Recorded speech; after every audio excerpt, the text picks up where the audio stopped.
Fake TikTok Lite official app versus the fake one. So, hey guys, in today's video we'll be discussing a quick step-by-step guide to spotting scam downloads before you install. So, why fake TikTok Lite? Apps spread debate, scammers advertise fake official, secret, or pro TikTok apps without promised perks, exclusive features, ad-free access, or early tools.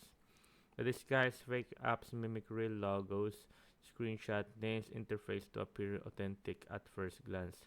Payload once installed, they deliver malware stealing data, spying on activity, or locking your device.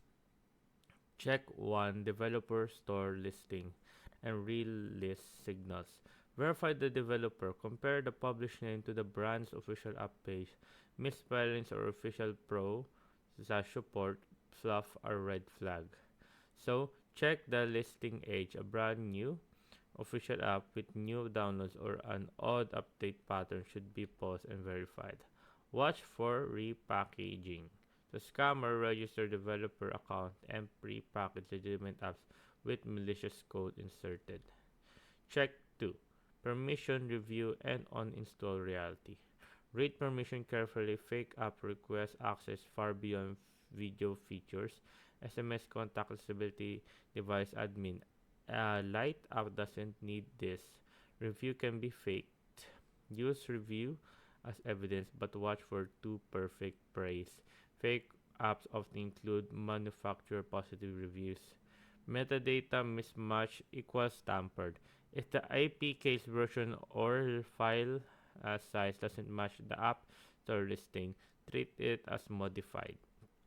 The final test. If any red flag hits, don't install.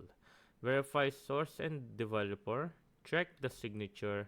Scan before opening. Use multi-engine scanners on any APK before installing. Avoid free premium lures. Third-party APK links promising exclusive or hidden tools are common scam pattern. Skip them entirely. So there you go, guys. Hope you guys enjoyed. If you have more question, concerns, stop it question below, guys.